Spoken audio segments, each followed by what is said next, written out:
Hello and welcome to another episode of Brand Retro. Today on the podcast, I have Darrell Amy. Darrell, how's it going today? Man, fantastic, Mike. Thanks for having me in. Yeah, thank you. This is going to be a fun podcast because it's one of the areas I think with a lot of creatives, a lot of agency owners, let's face it, business people. A lot of them don't know their numbers. They don't know how to grow revenue. They don't know how to track their ROI, all those good things. So I know your mission is to help great companies grow revenue and to kind of pay attention to those things. And what I'd like to talk about is not only that, but how do you align that with their marketing efforts and make sure that, they not only do they have visibility to that piece, but they have a little bit of an intention behind it too. So if and when things go the way they wanted to, they have a half a chance of replicating it. Well, it reminds me of a story, Mike. And by the way, I came up 18 years ago. I launched a marketing agency and a sales training company. And currently, I came out of sales and had a marketing degree. And my very first sales training client said, "Hey, everything you taught our sales team was great. Our marketing doesn't say anything about it. Do you build websites?" That was 18 years ago. You know, entrepreneurs, right? The answer is yes, sir. So it started me on this journey for 18 years owning a digital marketing agency, which has now been transformed into a revenue growth partner, which we can talk about more. And then also doing sales training. So a lot of where I get involved is where sales is going one way, marketing is going the other. And, I think it's really interesting. I was getting ready to speak to a group of marketing leaders, sales leaders, and business owners. This was in 2019, right as the Revenue Growth Engine book was coming together. And I realized, at this conference, it's a great group of speakers. Our partner HubSpot was there. I was there with, right before me was one of my favorite authors, Marcus Sheridan, They Ask You Answer. And I'm there to talk about sales and marketing alignment. Here's what I realized, the sales part of me, and I've got sales in my DNA. I'm down to therapy twice a month. It's going pretty well, but I've got sales in my DNA. Sales has got its own language. We've got our own way of thinking about things. Marketing, we're the same way. We've got our own language, our own way of thinking about things. And where the moment of clarity happened, Mike, for me was I realized it's not about sales. It's not about marketing. It's not about customer success. It's all about revenue. And all the teams in a company are aiming towards an end result, which is how do we drive more revenue? When I began to realize, and I have this schizophrenic thing going on inside me, right? Love sales, love marketing, but it's not about that. It's about revenue and how can we drive more revenue? And so the brand needs to support that. The sales effort needs to support that. The customer support needs to support that as well, because it's not just, closing the deal that generates more revenue. And then marketing is underneath or all around all of that. So I looked at this and said, hey, sales, marketing, yes, both very important functions, but let's not forget the most important goal here is how do we drive revenue growth? Right. And making sure that everybody's on board with that. That's one of the things that I think is really important for people to understand and businesses to understand, that it's not necessarily top down. It's linear. It's everybody has to be on that page. Well, so the interesting thing when you think about it from that perspective and revenue growth, it's not sales that's in the center, marketing or customer success that's in the center. It's not even the company that's in the center. It's actually your ideal clients. And so in the revenue growth engine, when you put the ideal client at the center and then you start to understand, we can unpack some of the components of that. But by the way, if your listeners want a model of the revenue growth engine, just text the word revenue to 21,000. That's revenue to 21,000. And you can download that, some of our other free resources.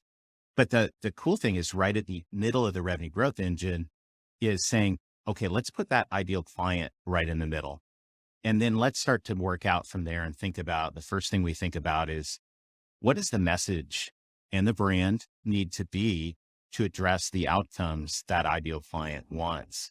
I'm a firm believer that buyers don't buy products and services. They actually buy the outcomes those products and services deliver. It reminds me of Theodore Levitt, the father of modern marketing, old Harvard Business School guy that used to walk into his classroom, Marketing 101. He's holding up the drill bit, right? And he's saying, nobody ever bought a drill bit. What did they go to buy?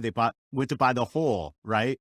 Seth Godin would go, well, they didn't go to buy the hole. They actually they needed the hole so they could hang the plaque on the wall and look good to their friends. And then Donald Miller actually would take it a step further. I love this one. Donald Miller would go, well, We actually all descended from cavemen, and we know if we're not in a tribe or a community, there's a good chance we're going to get eaten by a tiger.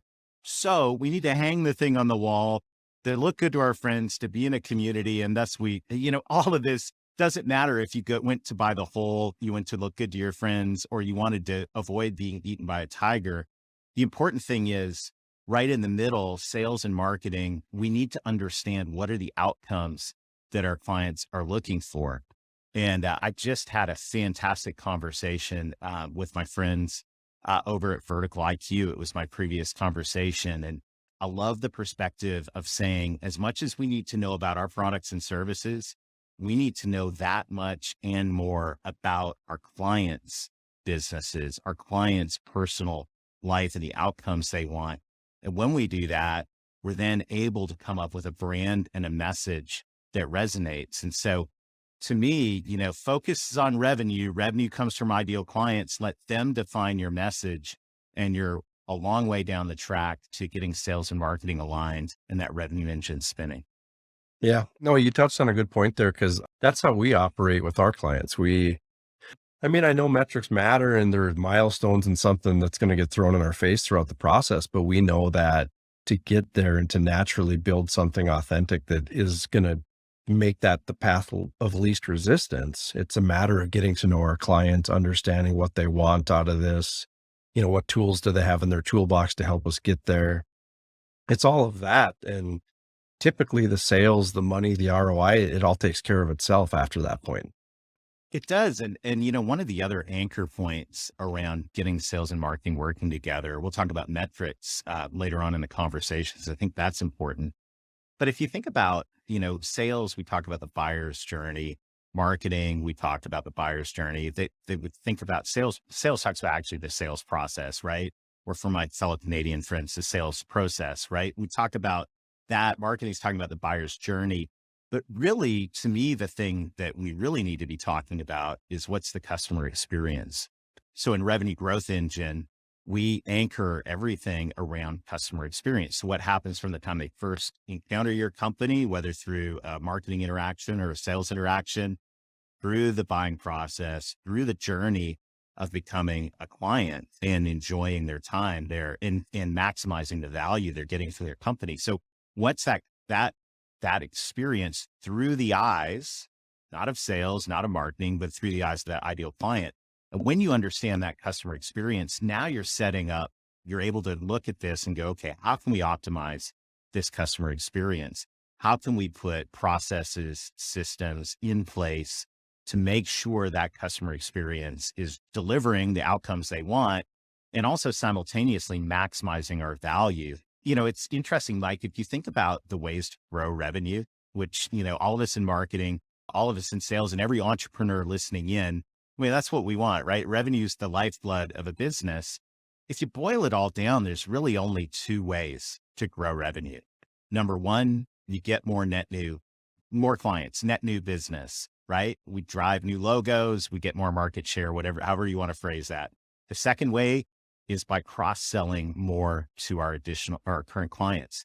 So we add clients and we sell more to our current clients. The sales and marketing doesn't stop when a client gets onboarded. It only just begins. We now have permission. And so it's interesting when you look at a business, whether you're running an agency or whether you're an entrepreneur, what we need to look at is net new and cross-sell. And we need to look at them separately. So net new, a metric around there is how many clients do you have right now? And what's your goal in terms of by the end of this year, by the end of 3 years, by the end of 5 years, how many clients do you want to have? And you track that. Are we growing our client base, shrinking our client base? Yeah. Cross-sell, upsell, however you want to phrase that, getting more wallet share, going deeper and wider inside our client base. The metric for that is revenue per client. So if you think about that, simple math, right? What was our annual revenue? How many clients do we have? Our cross-sell effectiveness is measured in revenue per client. So if your revenue per client right now is $10,000 a year and you're cross-selling effectively, that number should grow to 12 to 14, whatever that is. So when we take those two together, and this actually works really well for business planning, when you look at that perspective and go net new clients, okay, how many do we have right now? Let's think, how many could we get? if with the right marketing and sales strategy in place. Okay, we got 1,000 clients right now. We think we could grow to 1,200 this year. Great. Okay, write that down.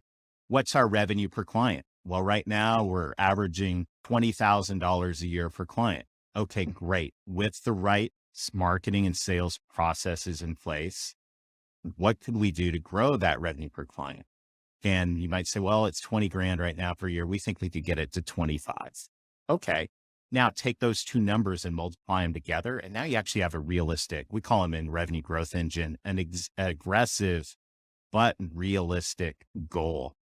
And that right there is powerful because you start to realize, oh my, when we get net new and cross sell going simultaneously, we just hit the hockey stick, right? We just hit exponential growth. And for all of our listeners in Minnesota, we know we want a hockey stick. And I think it's really, really powerful. So little Canadian and Minnesota joke in there for everybody. This is where I get excited, Mike, is the power of just thinking strategically about number of clients and revenue per client as our two key metrics for net new and cross sell now puts marketing and sales in the room together, trying to figure out, okay, what can we do to get more clients and to drive revenue per client? And then it all starts to make sense. And at that point, now we see exponential revenue growth. And that's where I get fired up.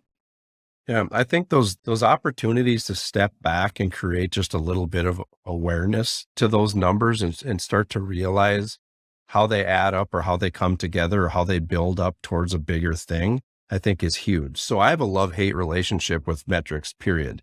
If you understand the metrics, I think they're great. But metrics can be very dangerous if you don't understand the metrics.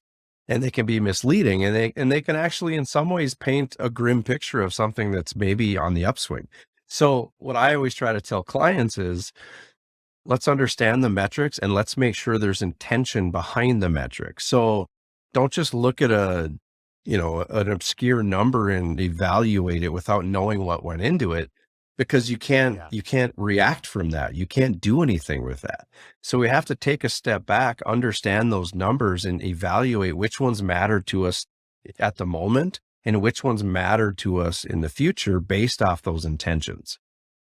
Yeah, you're spot on with that, Mike. And I would say that marketing people, we've got our own metrics. Marketing, we've got so many metrics, like we could drown in metrics, which is cool, right? There's a lot of data. Salespeople, sales teams have their own metrics, and so does customer success. But the interesting thing is when you go up in a level and you say, okay, we're all driving towards revenue, the two metrics that we just spoke about really are the ones that should be on the wall for the entire company. So whether you're an entrepreneur and it's like on your wall or your desk, your whiteboard, or whether you've got it displayed on a digital dashboard across all your locations, how many customers do we have? What's our revenue per customer? The second, or I guess now would be the third metric that I want to challenge my marketing friends and sales friends should look at is what I call a metric around 100% sold. So my very first job, Mike, I got out of college and I got a job. This is so exciting. I got a job selling office equipment and it was just great. It was terrible actually, but it was a great learning experience. So we were hardcore. We were selling copy machines, fax machines. I'm going to now really date myself, digital dictation equipment and some software. Real cutting edge stuff is what you're saying. Oh yeah, absolutely. About 30 years ago it was. So nonetheless, so we go out and we would call on businesses, B2B, hardcore selling. And I come back to the office. Back in the day, we had 4-part carbon paper forms, like press hard, the fourth copy's yours. And I'd come back and be like, look at this order. I'd write it on the board. We'd ring the bell. And every so often I'd be so arrogant as to say, I own this account, to which my sales manager would go, oh, really? I was own the account? Yeah. He said, well, what, maybe they bought fax machines from me. Do they own our copiers yet? No. Do they own our dictation equipment? No. Do they own our software? Oh, so what you're telling me is you own 25% of the account, right? So let's go get the other stuff. My good friend, Mark Hunter, the sales hunter, says, you don't close a sale, you open a relationship. And so what I encourage companies to do, and all the way down to individual accounts for sales reps, is I want to know for each of your core product categories, each of your revenue buckets, what is your, if you've got 1,000 customers, how many of those use each one of your categories? 50%, 80%, 5%? I was working with a tech company last week, helping them build their revenue growth plan. And when you looked at they had four buckets of revenue. They were a bar chart. It was kind of like Tetris, right? There was like massive, you could see visually the opportunities. They were really strong in a couple categories. And in some other categories, they had just barely scratched the surface.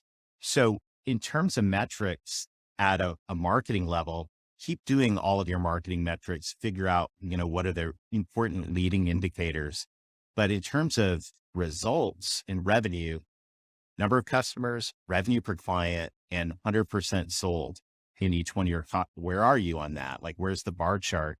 And that gives you focus to go, okay, here's where our opportunity is, right? If we've got a new core service and only 5% of our user base, our customer base is using it, let's figure out together how to change that.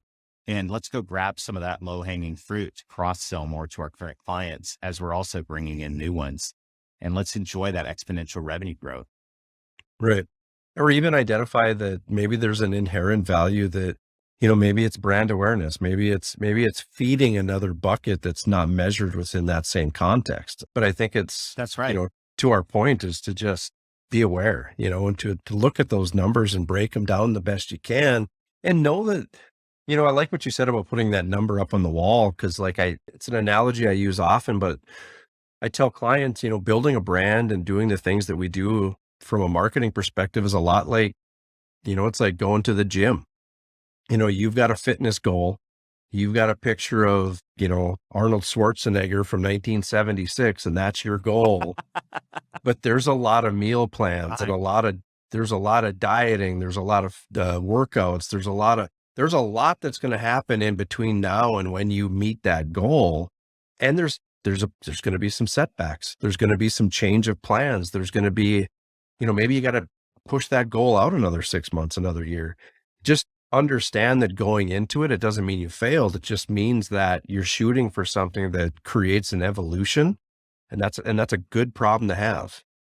Well, and it's important, I think, to keep the Stephen Covey would say, keep first things first, right? So once again, the goal of marketing, sales, customer success is all around driving revenue. So let's keep those goals top and center so all of the different teams can be aware of that. And, I think, you could go down a number of different rabbit trails of things we struggle with in marketing around attribution and different things like that. But the reality of this is the ultimate scorecard is on the P&L, right? It's on the profit and loss statement. How much revenue are we driving? And so, with marketing, to my marketing friends, I would say the more you can be in tune with the overall, those three things we're talking about, number of customers, revenue per customer, and 100% sold metrics, the more relevant you're going to be as you work with the C-suite or the executives in your company to be able to go, they may not understand all the ins and outs of the metrics around all the different inbound or account-based marketing strategies you're using, but they will understand number of customers and revenue per customer and market share, wallet share. I mean, they'll understand that, right? Which raises your credibility with the people. And I think that's, being on the same playing field and really tracking towards those numbers, then is what is going to build you the credibility to get you the resources you need to be able to fully maximize your role in marketing.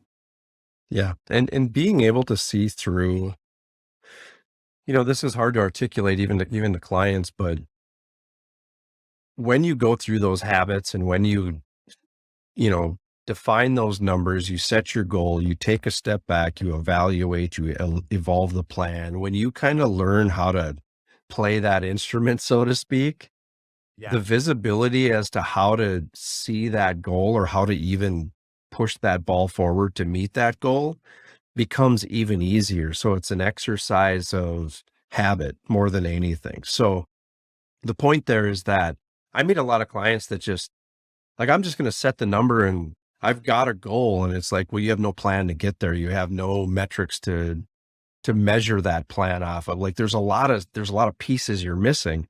And I don't want to say you're going to fail or miss that goal. It's good to have a goal, but at the same time, you're going to increase your chances and put yourself in a much better educational position if you start to work these other areas along with it. And then year 2, year 3, year 4, it's just going to get that much easier. Yeah, absolutely. And you start with that goal, begin with the end in mind. Most of the companies that I get to work with when we're doing our revenue growth workshops use the entrepreneur's operating system as outlined in the book Traction, which I highly recommend to people. But, in that model, everybody's got 3-year and 10-year goals for their business and 1-year goals as well. And so I'm in so many different conversations, Mike, where you go, okay, current revenue's here, goals up here, trajectory, it's not going to hit the goal. What do we do? What do we change? And so you can set all the goals in the world, but you've got to have processes in place behind it. And so when I was writing Revenue Growth Engine, and by the way, if you want to get a copy of that and want to bypass Amazon and get a signed copy, just go to text word revenue to 21,000. If that's revenue to 21,000, I'll send you a copy if you'll ship in for shipping and handling. But Sure. yeah, the book outlines a bunch of process, right? So business is a combination of people and processes. And the thing is, if you go in an HR department, processes, shipping and receiving, processes. I hope your finance department has processes, but you go in most sales and marketing departments and it's like the Wild West, right? In sales, let's just be honest. It's like, hey, y'all go sell something, right? And bring us something back. And most sales departments are, like a bunch of cowboys outside of saloons flipping a coin with tumbleweed blowing by. Marketing, we don't always get much better than that. Like, it's like, let's run a campaign. Or have you noticed there's a lot of shiny objects in marketing right now? It's fun, but where's the process? And so in the Revenue Growth Engine, we put together an outline of core processes for net new and cross sell that marketing can do, that sales can do to ensure this thing becomes, what Jim Collins would call the flywheel of the business, right? So you've got goals, but those goals need to be backed with processes, and then you need to measure the output of those processes so you make sure you're on track so these goals actually get hit. That's why I got so passionate about putting together, after 20 years, 18 years in marketing, more than that in sales and sales development, and then also operating several of my own businesses. I just got passionate about saying, hey, let's make sure every business has all the cylinders in their growth engine firing, because it's easy to do, right? Yeah. And if just a little bit of strategic thinking helps you define what are our goals, who's our ideal client, what message and brand do we need to be presenting to them, what customer experience do we want to drive, and what processes can we put in place to make all that happen consistently. Yeah. I think most people fear that process or they don't know how to get started, but I'm sure you can back this up too, but like I said, it's a process of exercise. So once you do it, your life gets way easier. I mean, that visibility is so key in making sound business decisions, or even knowing if you're on the right track. And, I know there's a lot of industries that probably operate this way, and marketing creative is one of them, is that we just live day to day, month to month, and we don't really know what direction we're going. We just hope we're positive by the end of the year. And it's like, but that's a dangerous way to live. Like, you got to put a plan in place and define and calculate as many of those items as you can, so that you're very intentional and you're very strategic as you go along. And it sounds kind of hardcore saying it like that, but that's where over time, it just becomes a natural way of thinking, and it becomes a lot less intense, put it that way. Yeah. And, here's the deal. I mean, if you're a marketing creative and you started an agency, whether you're solo or you have a team, you're also in sales, right? You've got to sell. If you don't sell, you don't eat. So what does your sales look like? Is it just haphazard? Hopefully we maybe possibly get a referral, or maybe someone happens to possibly swim by the website and nibble on one of our lead magnets. Or do you have a process to go, okay, you know what? And it doesn't have to be super complicated, but this is what my ideal client looks like. I know who my top 200 target accounts are. I'm going to contact 3 of them a day, or I'm going to contact X number a week, and I'm going to outreach to them proactively. And, and so that's just a matter of creating a process and doing it, right? Maybe resourcing it, especially if you have a sales team, resourcing it with content, sequences, different things like that. But that's where, thinking in terms of if you've got a creative agency and you want to go from this level to this level, how many more new clients is that going to take? And, this is get out there. Don't just wait. This is one of the things when I was writing Revenue Growth Engine, most of my experience has been in the B2B space. So I grew up in the tech industry, and now we work with a lot of B2B clients, whether it's in tech or financial services, or we've got some large marketing firms that we work with as well. But the idea is in B2C, like let's say I'm selling roofing or swimming pools or something like that in a large market, there's a million customers out there, potential customers. I don't know who they are. I've got to go out. I need to advertise and all of that. B2B, let's flip the script. Most B2B scenarios, you can define who your ideal client is. Therefore, you know exactly who your ideal prospect is. So in that case, you don't need leads. You already know who your leads are.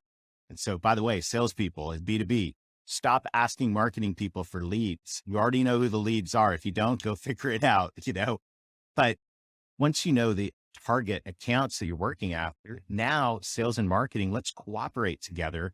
We're not looking for leads. We're looking for engagement with the decision makers and the influencers in those accounts. So let's talk about creative marketing agencies. If you know your ideal client is banks, just pulling something out of the hat, right? You enjoy working with community banks. That's where you flourish. Go get a list of all the community banks in all the surrounding states, figure out who the decision makers and influencers are in those banks, and have a process to call on them and direct market to them. I mean, we miss that a lot of times when we're in marketing, because the world of inbound, and I'll be an inbound in 6 weeks. We'd love all of that. There's an aspect to this, but we can't forget that when we know who our ideal prospects are, there's an outbound side of that as well. Both of these, need to be in play. And I think, if you want to grow your creative business, your marketing agency, understand who your ideal client is and figure out who your targets are, who you want to work with, and go get proactive in engaging with them. Yeah, that's a great point. And, something we can close on too, because I think that's the lesson here, is that sales and marketing are not that different. They're not that far apart. They work together. It's one big machine, and it's understanding how that machine works. Yeah. And that was the whole heart behind putting Revenue Growth Engine together. If your listeners want a copy, once again, just text the word revenue to 21,000 and I'd love to send you one. But we understand the end goal is revenue. It puts a focus on everything we're doing. And then we start driving results. And that's when life gets a lot of fun. Yeah, I couldn't agree more. Well, Darrell, thank you for coming on. Tell us where they can learn more about you and kind of follow your stuff. Yeah, thank you. I appreciate it. I'm a junkie on all of this. So I love interacting with folks on LinkedIn. The good news is there's not that many Darrell Amy's on LinkedIn. You're going to find me right away. And once again, revenuegrowthengine.com, or just text the word revenue to 21,000 and it'll point you over there as well. Awesome. Thanks, Darrell. Awesome, Mike. Thank you. If you'd like to learn more about CyberDogs, share your thoughts, or even ask a specific question about this episode and/or the brand Retro Mindset, contact me directly at mike@cyberdogsmarketing.com.